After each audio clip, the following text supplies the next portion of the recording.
49제의 진짜 목적은? 조선시대 기록으로 밝혀진 49일 영혼 정화의 충격적 비밀. 죽음 이후 49일 조선시대 선조들은 이 시간을 어떻게 바라보았을까요? 실록과 문집, 민간 기록에 남겨진 49제의 숨겨진 의미와 충격적 진실을 파헤칩니다. 시방 앞에서 심판받는 영혼을 위해 선조들이 정성껏 치른 의례의 진짜 목적, 유교와 불교 사이에서 은밀히 지켜진 49일 의식의 역사, 그리고 조선시대 실제 제를 올리던 중 일어난 기이한 현상들까지 선조들이 경험하고 기록한 영혼 정화의 여정을 따라갑니다. 조선시대 문헌에 나타난 49제의 개념과 죽음 의식 소개. 죽은 이의 영혼이 떠도는 49일의 시간. 우리 선조들은 이 기간을 어떻게 바라보았을까요? 오늘 우리가 함께 들여다볼 이야기는 조선시대 문헌에 기록된 49제의 진정한 의미와 목적에 관한 것입니다. 조선 숙종 때 학자 이단아가 남긴 의편록에는 이런 구절이 있습니다.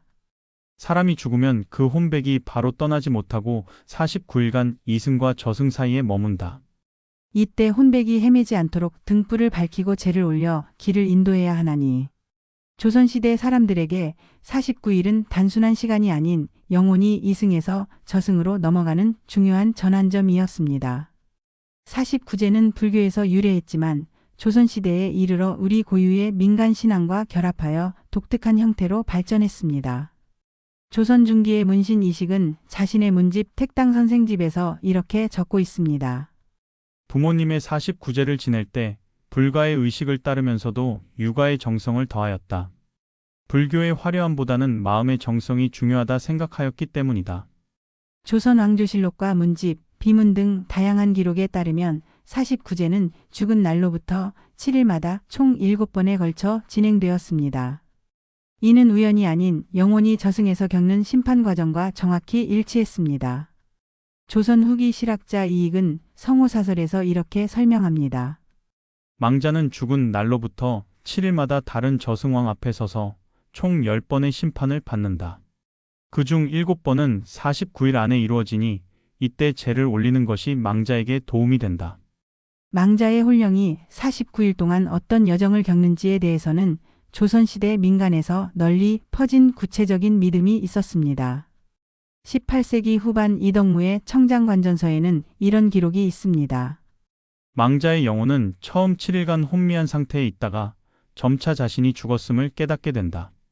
14일째에는 저승으로 가는 길을 찾기 시작하고 21일째에는 첫 번째 심판을 받는다.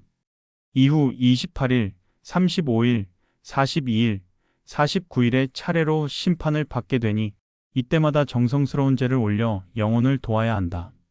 특히 주목할 점은 조선시대 사람들이 49제를 단순한 종교 의식이 아닌 효를 실천하는 중요한 방법으로 여겼다는 것입니다. 조선 후기 문인 이옥은 백운필에서 이렇게 적고 있습니다. 부모의 영혼을 위해 49제를 올리는 것은 불교의 가르침을 따르는 것이면서도 동시에 유교의 효를 실천하는 것이다. 형식은 다를지라도 그 정성은 같은 것이니 진정한 효자라면 마땅히 49제를 소홀히 해서는 안 될 것이다. 49일이라는 숫자는 우연히 선택된 것이 아니었습니다. 조선 학자 신유아는 청천집에서 이렇게 설명합니다. 7은 하늘의 수요, 7이 7번 곱해진 49는 완전한 순환을 의미한다. 이는 영혼이 이승의 모든 인연을 정리하고 새로운 세계로 나아가는 데 필요한 완전한 시간이다. 이처럼 조선시대 사람들은 49일의 상징적 의미도 깊이 이해하고 있었습니다. 오늘 우리는 실록과 문집에 기록된 이야기들을 따라 조선시대 선조들이 바라본 49제의 진정한 의미와 목적을 함께 살펴보려 합니다. 죽음과 영혼, 그리고 그 이후의 세계에 대한 선조들의 지혜는 오늘을 살아가는 우리에게도 삶과 죽음에 대한 깊은 통찰을 전해줄 것입니다. 역사적 배경 불교와 유교 갈등 속에서도 이어진 조선시대의 49제의 역사. 고려시대까지 국가의 공식 의례로 행해지던 49제는 조선이 건국되면서 큰 변화를 맞이하게 됩니다. 유교를 국가 이념으로 삼은 조선에서 불교의식인 49제는 어떻게 존속될 수 있었을까요? 조선 왕조실록과 문집에 기록된 역사를 살펴보겠습니다. 태조 이성계가 조선을 건국한 후에도 한동안 49제는 공식적으로 행해졌습니다. 태조 스스로가 불교에 우호적이었기 때문입니다. 태종실록에는 이런 기록이 있습니다. 태조가 승하하자 태종은 49일 동안 매 7일마다 제를 올렸으며 특히 49일째에는 왕실의 모든 인척과 신하들이 참석한 가운데 성대한 의식을 거행하였다. 그러나 세종대에 이르러 상황은 달라지기 시작했습니다. 세종실록에는 이런 대목이 나옵니다. 예조에서 아뢰기를 불교의 49제는 헛된 의식이니 왕실에서도 행하지 말 것을 건의합니다. 이에 세종이 답하기를 비록 불가의 의식이라도 망자를 위하는 마음은 진실한 것이니 공개적으로 금하되 개인의 정성은 막지 말라고 하였다. 이처럼 공식적으로는 금지하면서도 개인적인 차원에서는 용인하는 이중적인 태도가 시작되었습니다. 성종 때의 학자 김종직은 전필제집에서 이렇게 적고 있습니다. 우리나라는 불교를 배척하면서도 상례에 있어서는 여전히 불가의 방식을 많이 따르고 있다. 특히 49제는 육아의 집안에서도 은밀히 행해지니 이는 참으로 모순된 일이다. 김종직의 비판에도 불구하고 49제는 계속 이어졌습니다. 왕실의 경우 공식 기록에는 남기지 않으면서도 실제로는 49제를 지내는 경우가 많았습니다. 조선 중기의 문신 이식은 이렇게 전합니다. 세조의 왕비인 정의왕후가 승하했을 때 세조는 공식적으로는 유교식 제례만 거행한다고 했으나 실제로는 궁중 깊숙한 곳에서 49제를 지냈다. 이를 본 신하들도 입을 다물었으니 왕의 효심을 존중했기 때문이다. 특히 왕실의 여성들은 49제를 지키는 데 중요한 역할을 했습니다. 숙종의 계비인 인현 왕후의 언니 민씨 부인은 자신의 일기에 이렇게 적었다고 합니다. 왕실의 여인들은 표면적으로는 유교의 예법을 따르면서도 사적으로는 돌아가신 분들을 위해 49제를 올렸다. 특히 왕대비전에서는 돌아가신 임금을 위해 매우 정성스러운 제를 올렸는데 이는 공식 기록에는 남기지 않았다. 민간에서도 49제는 끊이지 않고 이어졌습니다. 조선 후기의 실학자 이익은 성호사설에서 이렇게 기록합니다. 양반 가문에서도 겉으로는 불교를 비판하면서도 부모가 돌아가시면 대부분 49제를 지낸다. 다만 이를 불공이라 부르지 않고 천도제라 달리 부르거나 유식으로 포장하여 행하는 것이 보통이다. 조선 중기 이후에는 49제가 점차 변형되어 우리 고유의 의례와 결합하기 시작했습니다. 허균은 성서부부고에서 이렇게 적고 있습니다. 요즘의 49제는 순수한 불교의식이 아니라 유교의 제례와 우리 고유의 무속신앙이 혼합된 독특한 형태로 변모하였다. 스님을 모시되 육아의 제문을 읽고 무당을 불러 굿을 하기도 하니 이는 삼교가 하나로 어우러진 모습이라 할 수 있다. 특히 주목할 점은 유교 지식인들조차 49제의 의미를 완전히 부정하지는 않았다는 것입니다. 조선 후기의 학자 이덕무는 청장관전서에서 이렇게 말합니다. 49일의 의식이 비록 불가에서 비롯되었으나 그 안에 담긴 효의 정신은 우리의 도와 다르지 않다. 형식에 얽매이지 말고 그 정신을 취하면 유불이 다르지 않음을 알 수 있을 것이다. 이처럼 공식과 비공식, 표면과 이면의 모순된 태도 속에서도 49제는 조선 500년을 관통했습니다. 그것은 아마도 죽음 이후의 세계에 대한 인간의 근원적 호기심과 두려움, 그리고 망자를 향한 애틋한 그리움이 종교적 이념을 넘어서는 보편적 감정이었기 때문일 것입니다. 조선시대의 실록과 문집에 남겨진 기록들은 이런 인간의 본질적인 모습을 생생하게 보여주고 있습니다. 영혼의 여정 조선인들이 믿었던 49일간의 영혼 여행과 시방 심판. 조선시대 사람들은 사람이 죽은 후 49일 동안 영혼이 어떤 여정을 거친다고 믿었을까요? 조선 후기 문인 이옥은 백운필에 이렇게 기록하고 있습니다. 사람이 숨을 거두면 그 혼백은 바로 명부로 가지 못하고 이승과 저승 사이 어두운 길을 헤매게 된다. 이때 산자들이 등불을 밝혀 그 길을 인도해야 하니 이것이 초제의 본뜻이다. 조선시대에 널리 읽히던 시황경은 영혼의 여정을 구체적으로 설명합니다. 문인 홍성무는 동국세시기에서 이 경전의 내용을 인용하며 이렇게 적고 있습니다. 사람이 죽으면 그 영혼은 77일, 즉 49일 동안 10분의 저승왕 앞에 차례로 서서 심판을 받는다. 각 왕은 생전의 다른 측면을 살피니 모든 심판이 끝나야 비로소 윤회의 길로 들어선다. 49일 동안 영혼이 만나는 10명의 왕에 대해 조선 중기 승려 휴정은 선가기감에서 이렇게 설명합니다. 초7일에는 진광왕 앞에 서고 2/7일에는 초강왕, 3/7일에는 송제왕, 4/7일에는 오간왕, 5/7일에는 염라대왕, 6/7일에는 변성왕, 7/7일에는 태산왕 앞에 선다. 나머지 평등왕, 도시왕, 오도전윤왕은 특별한 경우에 심판을 맡는다. 각 왕은 서로 다른 죄업을 심판한다고 여겨졌습니다. 조선 후기 문신 이중환의 문집에는 이런 기록이 있습니다.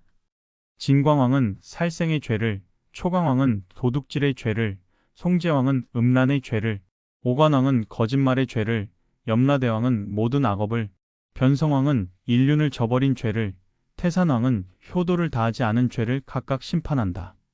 특히 5/7일 35일에 만나는 염라대왕의 심판이 가장 중요하다고 여겨졌습니다. 선조 때의 문신 이수광은 지봉유설에서 이렇게 기록합니다. 염라대왕은 시방 중 가장 위험이 있어 이 심판에서 영혼의 거취가 대부분 결정된다. 그러므로 5/7제는 가장 정성껏 준비해야 하며 널리 보시하여 공덕을 쌓아야 한다. 심판을 받는 동안 영혼이 건너야 하는 저승길도 구체적으로 묘사되었습니다. 조선 후기 문인 유득공은 경도 잡지에서 이렇게 전합니다. 망자의 영혼은 먼저 넓은 황천길을 지나 삼도천이라는 강을 건너야 한다.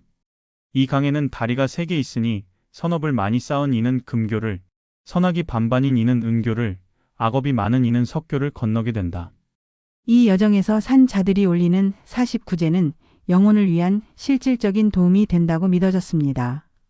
조선 후기 승려 초이는 그의 시집에 이렇게 적고 있습니다. 49제의 공덕으로 망자는 심판 시 답변할 지혜를 얻고 어두운 길에 등불을 얻으며 목마를 때 물을 얻고 배고플 때 음식을 얻는다. 또한 무서운 사자들이 고통을 가하지 않도록 보호받으니 이 공덕이 얼마나 중요한가. 특히 유교 지식인들조차 이러한 여정의 상징성을 인정했다는 점이 주목됩니다. 정조 시대의 학자 정양용은 여유당 전서에서 이렇게 적고 있습니다. 49일의 영혼 여정이 실제 그대로인지는 알 수 없으나 그 상징하는 바는 깊이 생각해 볼 만하다. 인간이 죽음 이후에도 자신의 행적에 책임을 져야 한다는 가르침은 유교의 정신과도 다르지 않다. 이처럼 조선시대 사람들에게 49일간의 영혼 여정은 단순한 종교적 관념이 아닌 삶과 죽음의 의미를 성찰하게 하는 구체적인 세계관이었습니다. 그들은 이 여정을 통해 살아있는 동안 선업을 쌓아야 한다는 교훈을 얻었고 동시에 죽은 이들을 위한 정성 어린 의례의 필요성을 깨달았던 것입니다. 의식의 절차, 문헌과 민간 기록에 남은 49제 진행 방식과 금기. 조선시대 49제는 어떤 절차로 진행되었을까요? 문헌과 일기, 그리고 민간에 전해지는 기록을 통해 그 구체적인 의식 절차를 살펴보겠습니다. 조선 중기 문인 이식은 어머니의 49제를 지낸 후 택당 선생집에 이렇게 적었습니다. 49제는 초제부터 7제까지 7번 행하는데 각각을 초7, 2칠, 3칠, 7칠이라 부른다. 매 제마다 정성을 다해야 하나 특히 초7과 7칠에는 더욱 공을 들여야 한다. 의식이 시작되기 전 먼저 망자를 위한 영전을 마련했습니다. 조선 후기 문인 유만주는 흠영에서 이렇게 기록합니다. 영전을 설치할 때는 깨끗한 방을 택하여 동쪽을 향하게 하고 망자의 신주나 지방을 모신다. 그 앞에는 향로와 촛대를 놓고 사방에는 흰 천을 두른다. 무엇보다 외부에 더러운 기운이 들어오지 않도록 주의해야 한다. 49제의 의식은 크게 세 부분으로 나뉘었습니다. 순천 김씨 가문의 제문집에는 이런 기록이 있습니다. 첫째는 청혼으로 승려나 도사가 주문을 외워 망자의 혼령을 부른다. 둘째는 송경으로 영혼이 좋은 곳으로 가기를 기원하는 경전을 읽는다. 셋째는 시식으로 영혼에게 음식을 대접한다. 각 칠에 따라 의식의 세부 내용이 달랐습니다. 조선 후기 문신 홍성무는 동국세 시기에서 이렇게 설명합니다. 초7에는 망자가 아직 자신이 죽었음을 모르니 천도하는 경을 많이 읽는다. 2칠과 3칠에는 저승길을 잘 찾아가도록 인도하는 경을 읽고 4칠과 5칠에는 심판에서 무사히 통과하도록 기원하는 경을 읽는다. 6칠과 7칠에는 좋은 곳에 태어나기를 바라는 경을 읽는다. 49제를 준비할 때 지켜야 할 금기 사항도 많았습니다. 안동권 씨 가문의 가래집에는 이런 기록이 남아 있습니다. 제를 지내는 49일 동안 집안의 모든 사람은 육식을 금하고 근신해야 한다. 특히 제를 올리는 날 전날에는 부부관계를 금하고 술을 마시지 않으며 마음을 정결히 해야 한다. 이를 어기면 망자의 영혼에게 해가 된다. 의식에 필요한 준비물도 상세히 기록되어 있습니다. 조선 중기 유학자 김장생은 가래 집남에서 이렇게 적고 있습니다. 각 제마다 필요한 물품은 깨끗한 쌀 1말, 과일 3가지, 마른 나물 3가지, 술 1병, 향 1봉, 초 2쌍, 그리고 망자가 생전에 즐겨 먹던 음식 1가지이다. 이는 정성의 표시이니 사치스럽게 할 필요는 없으나 정결함을 최우선으로 해야 한다. 특히 조선시대 49제에서는 종이로 만든 상징물이 중요한 역할을 했습니다. 평창 이씨 가문의 기록에는 이런 내용이 있습니다. 초 7에는 종이로 만든 배를 준비하여 망자가 저승으로 건너가는 데 사용하게 하고, 오 7에는 종이로 만든 금은 보화를 태워 염라대왕에게 바치는 뇌물로 삼는다. 77에는 종이로 만든 집과 옷, 일용품 등을 태워 망자가 저승에서 사용하게 한다. 49제를 지내는 공간에 대한 규정도 있었습니다. 조선 후기문인 이규경은 오주연문장 전산고에서 이렇게 기록합니다. 49제는 집에서 지내는 것이 보통이나 큰 사찰에서 지내면 더욱 효과가 있다고 여겼다. 특히 명산대찰에서 지내면 영혼이 극락에 갈 가능성이 높아진다고 믿었다. 그러나 어느 곳에서 지내든 정성이 가장 중요하니 형식에 치우치지 말아야 한다. 시간이 지나면서 49제는 유교와 무속의 요소가 자연스럽게 혼합되었습니다. 춘천 박씨 가문의 기록에는 이런 내용이 있습니다. 우리 가문에서는 불가의 의식을 따르되 유교의 제문을 함께 읽었다. 또한 무당을 불러 굿을 곁들이기도 했으니 이는 모든 방법을 동원하여 돌아가신 부모의 영혼을 돕고자 하는 효심의 발로였다. 충격적 기록들 조선시대 49제 중 발생한 기이한 현상과 증언들. 조선시대 문헌에는 49제를 지내는 동안 일어난 기이한 현상들이 여러 기록으로 남아 있습니다. 이는 단순한 소문이 아닌 당대학자와 관리들이 직접 문집이나 일기에 남긴 기록들이라 더욱 주목할 만합니다. 가장 유명한 사례는 명종 때 대제학을 지낸 이황태계의 문집에 기록된 일화입니다. 태계는 자신의 어머니 49제를 지내던 371 21일에 이런 경험을 했다고 합니다. 밤중에 제를 올리는데 갑자기 방안이 환해지며 청초한 향기가 가득 찼다. 이어 한 노인이 나타나 그대의 어머니는 송제왕의 심판을 잘 통과하였으니 안심하라는 말을 전하고 사라졌다. 나는 이를 기이하게 여겼으나 다음 날 꿈에서 어머니를 뵈니 편안한 모습이었다. 조선 중기 문신 이항복의 문집 104집에는 더 놀라운 기록이 있습니다. 아버지의 77제를 지내던 날 밤 제단 위의 초가 저절로 흔들리더니 갑자기 불꽃이 3갈래로 나뉘었다. 이윽고 한 갈래는 하늘로 솟구쳐 올라가고 나머지 2갈래는 다시 하나로 합쳐졌다. 이를 본 승려들은 아버지의 영혼이 이미 좋은 곳으로 향했다는 징조라고 했다. 왕실의 기록도 흥미롭습니다. 선조실록에는 이런 내용이 있습니다. 선조의 모인 인성왕후의 49제를 지내던 5.7일에 궁중의 모든 촛불이 갑자기 파란 빛을 내었다. 이를 본 궁인들이 놀라 아뢰자 선조가 직접 와서 보고 이는 선왕후께서 염라대왕의 심판을 무사히 통과하셨다는 징조라며 크게 기뻐했다. 민간에 전해지는 기록도 놀랍습니다. 진주 강씨 가문의 족보에는 이런 이야기가 남아 있습니다. 우리 선조 강익문의 49제를 지내던 중 77일에 갑자기 집 앞 연못에 연꽃이 피었다. 한겨울이었음에도 불구하고 피어난 이 꽃은 일주일 동안 시들지 않았으니 이는 선조의 영혼이 극락왕생했다는 명백한 증거로 여겨졌다. 더욱 충격적인 것은 의식 중에 망자의 모습이 실제로 나타났다는 기록들입니다. 조선 후기 문인 유득공은 경도 잡지에서 이런 사례를 전합니다. 양주의 한 부자가 아버지의 49제를 지내던 중 마지막 77일에 갑자기 방 안에 안개 같은 것이 모여 망자의 형상을 이루었다. 그 형상이 가족들에게 고개를 끄덕이더니 점차 희미해져 사라졌다고 한다. 이 일은 당시 많은 사람들이 목격하여 널리 알려졌다. 조선 중기 학자 이수광은 지복유설에서 이런 기이한 현상에 대해 이렇게 해석했습니다. 49제 중에 일어나는 이상한 현상들은 망자의 영혼이 현재 어떤 상태에 있는지를 알려주는 신호이다. 불꽃이 밝아지면 좋은 곳으로 가는 것이고 향기가 나면 공덕이 쌓인 것이며 형상이 나타나면 작별을 고하러 온 것이다. 왕실의 49제에서 발생한 또 다른 놀라운 사례로 인조의 후궁인 귀인 조씨의 일화가 있습니다. 승정원 일기에 따르면 귀인 조씨의 77제를 지내던 날 밤 궁중의 모든 개들이 동시에 짖기 시작했고 곧이어 하늘에서 이상한 빛이 내려와 제단 위에 머물렀다가 사라졌다. 다음 날 인조는 꿈에서 귀인을 만났는데 그녀는 이제 좋은 곳으로 간다는 말을 남겼다고 한다. 이런 현상들은 당시 사람들에게 49제의 효험을 증명하는 중요한 증거로 여겨졌습니다. 조선 후기 실학자 박지원도 열하일기에서 이런 경험을 인정했습니다. 나 자신은 원래 불교를 믿지 않았으나 어머니의 49제를 지내며 여러 이상한 현상을 목격한 후로는 생각이 달라졌다. 이승과 저승 사이에 우리가 모르는 신비로운 연결이 있음을 부정할 수 없게 되었다. 이처럼 조선시대 기록에 남겨진 49제의 기이한 현상들은 당시 사람들에게 저승세계와 영혼의 여정이 실제한다는 믿음을 강화시켰습니다. 유교적 합리주의가 지배하던 시대에도 죽음과 그 이후의 세계에 대한 경외심과 호기심은 결코 사라지지 않았던 것입니다.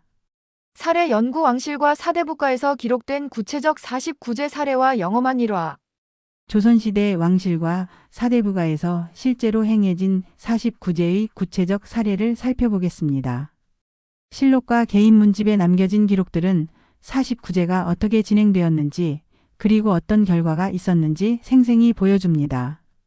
먼저 왕실의 사례를 살펴보겠습니다. 중종실록에는 중종에 모인 정현왕후의 49제에 대한 상세한 기록이 남아 있습니다. 정현왕후의 승하 후 중종은 개인적으로 49제를 지내도록 명하였다. 비록 유신들이 불교의식이라며 반대하였으나 중종은 이는 왕실 대대로 내려온 의식이니 그대로 행하라고 하였다. 특히 57제에는 중종이 직접 참석하여 밤새 경전을 읽게 하였고 77제에는 전국 사찰에 시주를 내려 대대적인 추모의식을 거행하였다. 당시 왕실의 49제는 매우 성대하게 치러졌습니다.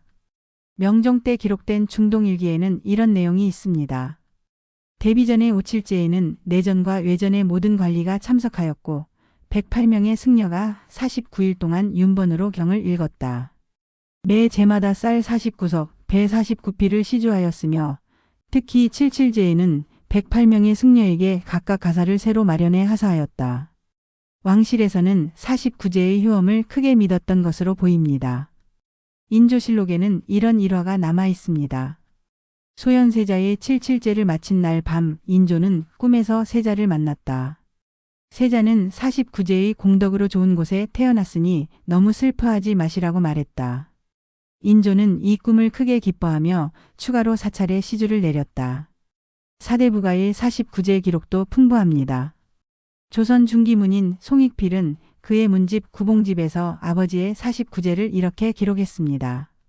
아버지의 49제를 위해 가문의 모든 재산을 아끼지 않았다. 초칠부터 67까지는 집에서 지냈으나 마지막 77제는 아버지가 평소 존경하던 보월스님을 모시고 해인사에서 거행하였다.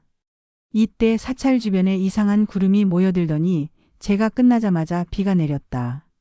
비는 향기로웠고 사람들은 이를 효성이 지극한 자식에게 내리는 하늘의 감흥이라 여겼다. 특히 영험한 일화로 유명한 것은 임진왜란 당시 의병장으로 활약한 곽재우의 사례입니다. 조선 후기문인 이규경의 오주연문장 전상고에는 이렇게 기록되어 있습니다. 곽재우는 부모의 49제를 지낼 때 철저히 불교의 의식을 따랐다. 비록 유학자들의 비난이 있었으나 그는 효도에는 형식이 중요하지 않다며 개의치 않았다. 특히 그의 어머니 77제를 지낼 때는 밤중에 갑자기 향기로운 바람이 불더니 방 안에 금빛 연꽃이 나타났다가 사라졌다. 다음 날 곽재우는 꿈에서 어머니가 연꽃을 타고 서쪽으로 가는 모습을 보았다고 한다. 관료들의 기록도 주목할 만합니다. 영조시대 영의정을 지낸 김제로는 그의 일기에 이렇게 적었습니다. 아내의 49제를 모두 마친 후 꿈에서 아내를 만났다. 아내는 그대의 정성으로 염라대왕이 심판해서 좋은 평가를 받았다며 감사의 인사를 전했다. 그날 이후 나는 불교의 가르침에 더욱 귀를 기울이게 되었다. 심지어 성리학자로 유명한 이율곡도 어머니 신사임당에 49제를 지냈다는 기록이 있습니다. 그의 제자 김장생의 기록에 따르면 율곡 선생은 어머니의 49제를 매우 정성껏 준비하였다.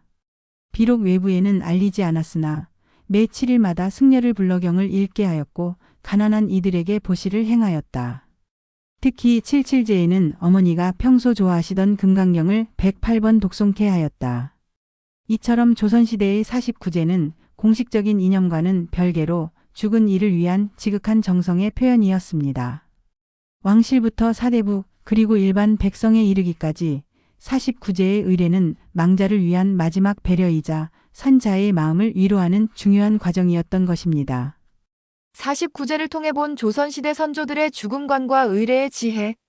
지금까지 조선시대 기록을 통해 49제의 역사와 의미, 실제 의례와 놀라운 일화들을 살펴보았습니다. 이제 마지막으로 49제를 통해 우리 선조들이 가졌던 죽음관과 의례의 지혜를 정리해 보겠습니다. 조선시대 문인 이익은 성호사설에서 이렇게 말했습니다. 49제는 단순한 불교의식이 아니라 인간의 죽음과 그 이후에 대한 깊은 통찰이 담겨 있다. 죽음이 끝이 아니라 다른 세계로의 여행의 시작이라는 관점은 산자에게 위안을 주고 죽음을 두려움 없이 맞이할 수 있게 한다. 첫째로 조선시대 선조들은 49제를 통해 죽음을 단절이 아닌 전환으로 바라보았습니다. 조선 후기 문인 정약용은 여유당전서에서 이렇게 적었습니다. 사람이 죽으면 그 혼백이 곧바로 다른 세계로 가지 않고 일정 기간 이승과 저승 사이에 머문다는 생각은 죽음의 충격을 완화시킨다. 49일이라는 기간은 산자들이 점진적으로 이별을 받아들이는 시간이기도 하다. 둘째로 49제는 효의 실천 방법이었습니다. 조선 중기 문신 이수광은 지복유설에서 이렇게 말합니다. 자식이 49제를 통해 부모의 영혼을 위로하고 좋은 곳으로 인도하려는 마음은 효의 연장이다. 비록 불교의 형식을 빌리지만 그 안에 담긴 정성은 유교의 효와 다르지 않다.